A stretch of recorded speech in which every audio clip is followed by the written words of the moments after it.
بسم اللہ الرحمن الرحیم نحمده ونصلی علی رسوله الکریم اما بعد فاعوذ باللہ من الشیطان الرجیم بسم اللہ الرحمن الرحیم قال النبی صلی اللہ علیہ وسلم المسلم کجسد واحد او کما قال صلی اللہ تعالی علیہ وسلم۔ انتہائی واجب الاحترام درس قرآن میں شریک ہونے والے میرے دوست احباب، آج تقریباً 3 ہفتے بعد دوبارہ درس قرآن میں حاضری ہوئی۔ اس بیچ ہمارے والد بزرگوار کی بیماری اور 29 رمضان المبارک کو ان کا دنیا سے کوچ کر جانا، یہ ایک انتہائی صدمہ تھا۔ اللہ تبارک و تعالی جن کے والدین زندہ ہیں ان کی خدمت کرنے کی توفیق عطا فرمائے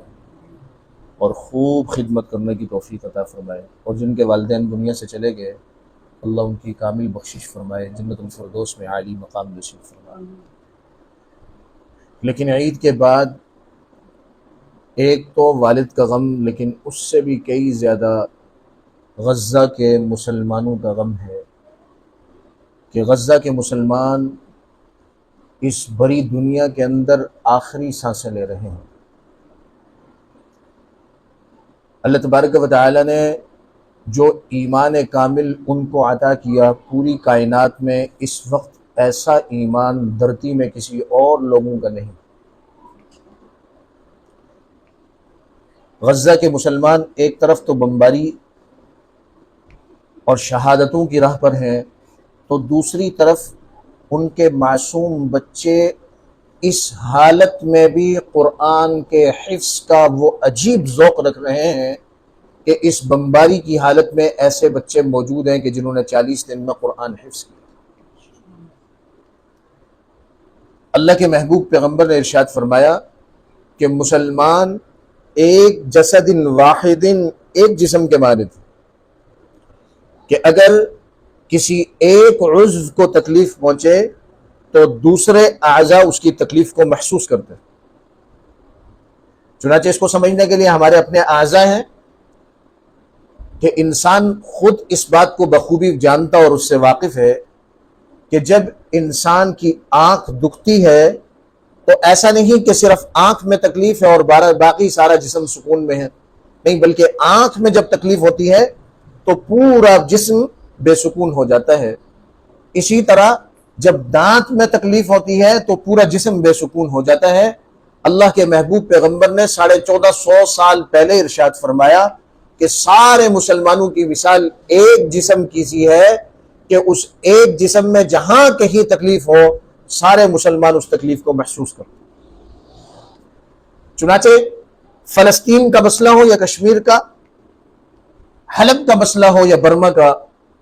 یہ مسلمان امہ کے حکمرانوں اور لیڈروں کی کمزور پالیسیوں کی وجہ سے مسلمان عرصہ دراز سے ظلم کی چکی میں پس رہے۔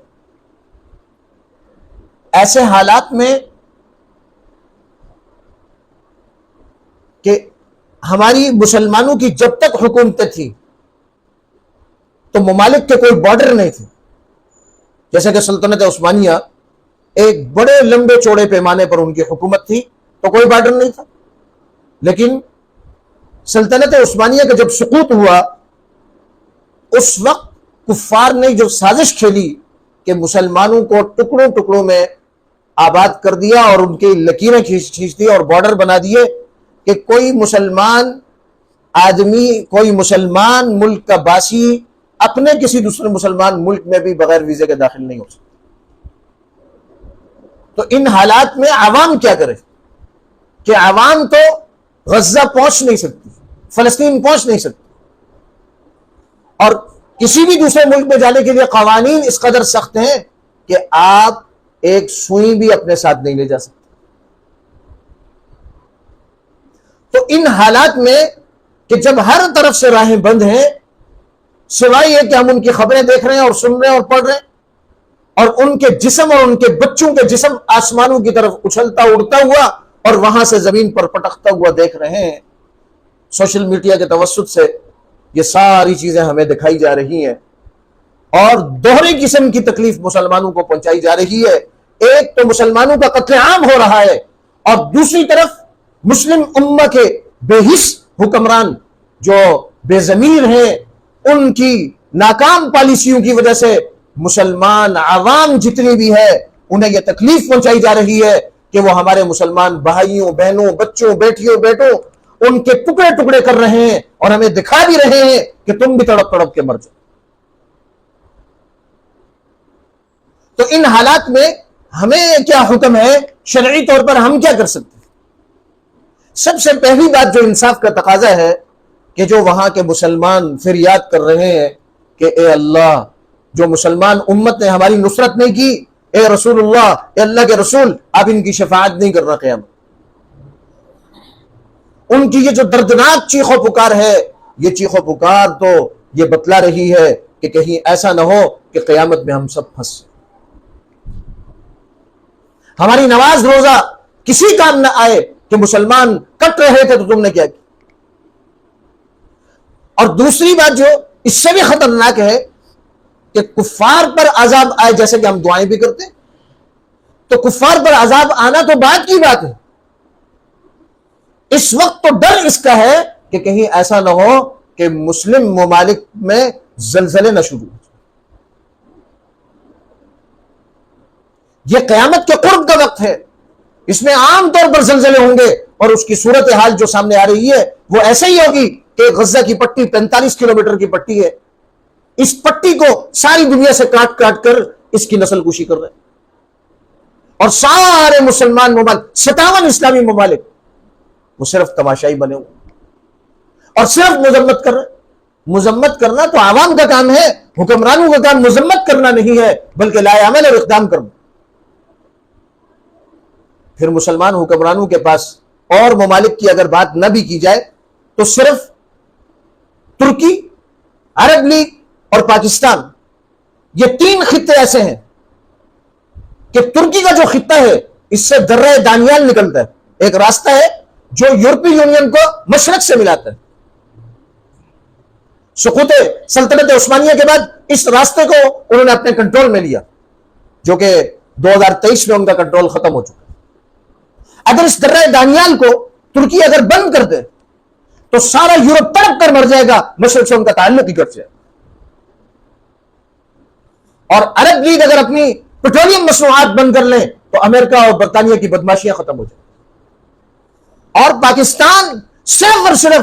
صرف دھمکی دے دے اس بات کی کہ اگر اس کے بعد اگر کوئی حملہ ہوا تو ہمارے میزائل اسرائیل کو اٹیک کرے۔ خدا کی قسم اگر یہ 3 خطے یہ عمل کر لیں، اسرائیل کیا امریکہ اور برطانیہ کی بھی جرت نہیں ہے کہ وہ میلی آنکھ سے کسی مسلمان ملک کی طرف جو ہے اپنی میلی آنکھیں لگا سکے۔ گرامی قدر سامعین، ہم عوام جو وہاں تک نہیں پہنچ سکتے، ہمارے دلوں میں ایک درد ہے، اسے ہم دیکھ کر جو اندرون خانہ رو رہے ہیں، دعائیں بھی کر رہے ہیں۔ اللہ کے محبوب پیغمبر نے فرمایا، اس کے لیے اللہ کے محبوب پیغمبر کی یہ روایت سامنے رکھ کے بات سمجھ میں آ رہی ہے کہ جب کسی پر ظلم ہو تو اللہ کے محبوب پیغمبر نے فرمایا، یا کوئی گناہ ہو، اور گناہوں میں ظلم بڑا گناہ ہے، اللہ کے محبوب پیغمبر نے فرمایا اگر ہاتھ میں قوت ہے تو ہاتھ سے اس کو روکو،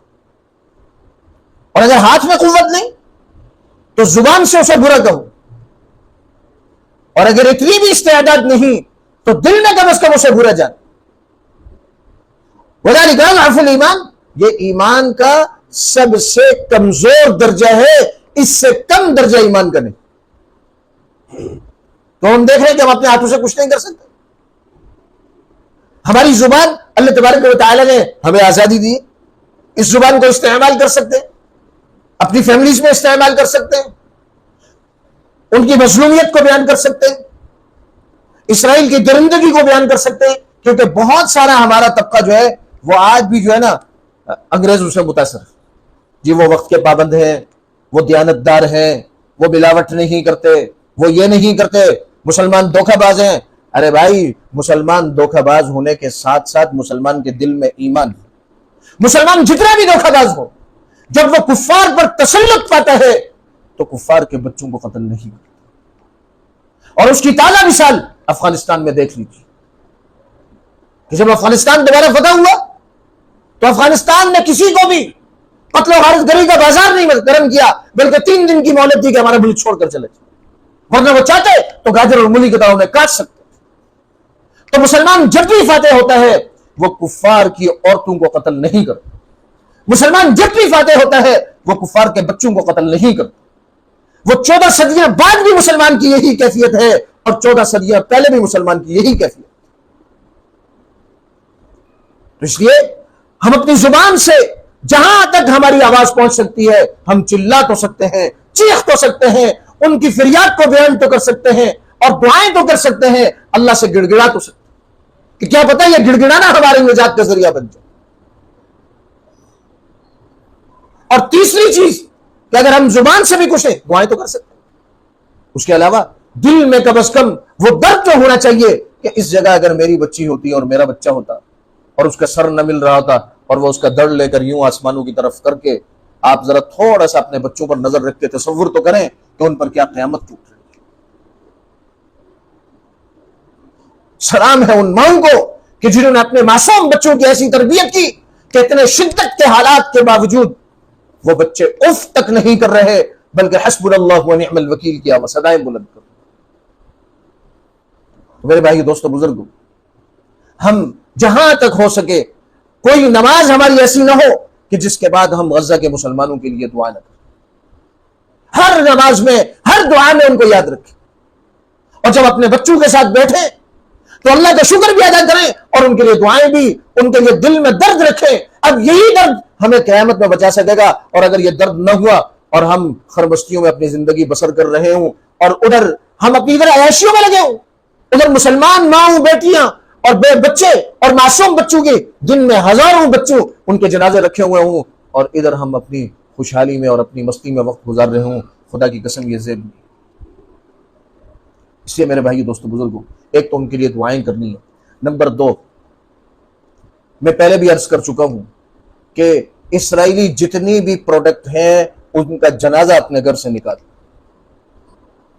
گھر کا جو فرد اس سے باز نہیں آ رہا اس سے بائیکاٹ کر۔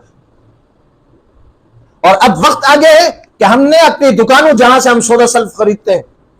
ہمیں چاہیے کہ ہم میں سے کچھ نوجوان اٹھے اور انتہائی مؤدبانہ طریقے سے ان دکانداروں سے بات کریں کہ بھئی اسرائیلی پروڈکٹ ختم کریں۔ اب جب تک یہ دکاندار باز نہیں آئیں گے اس وقت تک اسرائیلی پروڈکٹ ختم نہیں۔ اس لیے ہمیں چاہیے کہ ہم ان سے بات کریں، ان تک آواز پہنچائیں، ان کو اس کا نعمل بدل بتلائیں، اور اگر کسی چیز کا نعمل بدل نہیں مل رہا، اگر نہیں مل رہا تو کیا ہم اس کے استعمال کرنے کے بغیر بڑھ جائیں گے دنیا میں؟ انہوں نے اپنے خاندان قربان کر دیے، اپنے پوتے پوتیاں قربان کر دیے، بیوی بچے قربان کر دیے، اپنی جگہ نہیں چھوڑی، اپنی زمین نہیں چھوڑی، انبیاء کا مسکن نہیں چھوڑا، فلسطین بیت المقدس کو نہیں چھوڑا۔ ہم ابھی تک جو ہے نا پیپسی اور کوک اور جناب 7 اپ سے باہر نہیں نکل سکتے، ہم لیکس اور ڈو سے ابھی تک باہر نہیں نکل سکتے۔ اگر ہم نے اپنی نفسانی خواہشات نہیں چھوڑ سک رہے تو خدا کی قسم یاد رکھیے گا پھر قیامت میں اللہ کے سامنے جواب دہی بہت مشکل ہے۔ اور اللہ کے محبوب پیغمبر نے ایک موقع پر، غالباً خیبر کا موقع تھا یا فتح نہیں ہوا، وہ قلعے کے اندر بند ہوں گے تو اللہ کے محبوب پیغمبر نے ان کی معیشت پر حملہ کروایا کہ ان کے درخت جلا دو، ان کی فصل جلا دو۔ ابھی چند ہی درخت جلے تھے تو انہوں نے اپنے دروازے کھول دیے۔ اب جب تک ہم ان کی معیشت پر حملہ نہیں کریں گے، اور حملہ کیا ہے کہ ہم اس کا بائیکاٹ نہیں کریں گے، اپنی ذات کے اعتبار سے، اپنے گھرانے کے اعتبار سے، اپنے خاندان کے اعتبار سے، اپنے محلے کے اعتبار سے، اپنے شہر کے اعتبار سے، اپنے ملک کے اعتبار سے، جب تک ہم ان کی پروڈکٹ کا ایسا زبردست بائیکاٹ کریں کہ وہ مجبور ہو جائے اپنے پروڈکٹ کو یہاں سے نکالنے پر، جب تک جو ہم سے ہو سکتا ہے، جو ہماری طاقت میں ہے، اگر ہم نے وہ بھی نہ کیا تو خدا کی قسم پھر قیامت میں نبی علیہ الصلوۃ والسلام کو منہ دکھانا بہت مشکل ہے۔ اس لیے میرے بھائی دوستو بزرگوں، ہمیں چاہیے کہ ہم اسرائیلی پروڈکٹ کا بائیکاٹ کریں اور اس مہم کو تیز کریں جہاں تک ہماری بات جا سکتی ہے۔ ہم اگر کسی کی دعوت پر گئے تو دعوت پر جا کر اگر یہی پروڈکٹ سامنے آ جائے تو یہ نہیں کہ میں خاموش میں نہیں پیتا ہوں، نہیں، بلکہ اس کو اس میزبان کو باور کروائیں کہ یہ اسرائیلی پروڈکٹ ہے، انہی کے پیسوں سے مسلمان بچوں کو قتل کیا جا رہا ہے، ہم نہیں پی سکتے۔ تو کیا خیال ہے بھائی انشاءاللہ فلسطینی مسلمانوں کے لیے دعا کریں گے بھائی انشاءاللہ، اور ان کی پروڈکٹ کا بھرپور بائیکاٹ کریں گے۔ اچھا بعض دفعہ ایسا ہوتا ہے کہ بھائی جناب جو ہے نا اپنے پیسوں سے تو نہیں خریدیں گے، لیکن اگر کہیں سے مل گئی تو جو ہے نا پھر جو ہے نا فری میں مل گئی تو پی لیں گے، نہیں بھائی ایسا بھی نہیں کریں گے۔ اللہ تبارک و تعالیٰ سے دعا ہے کہ اللہ رب العزت غزہ کے مسلمانوں کی غیبی مدد اور نصرت فرمائے۔ اللہ تبارک و تعالیٰ مجھے اور آپ کو جتنی ہمت اور طاقت ہے، اللہ تبارک و تعالیٰ ہمیں ان مسلمانوں کے ساتھ ہمدردی دکھانے کی توفیق عطا فرمائے، اور آخرت کو مد نظر رکھتے ہوئے، سامنے رکھتے ہوئے اللہ رب العزت ہمیں ان مسلمانوں کی فکر اور تڑپ نصیب فرمائے۔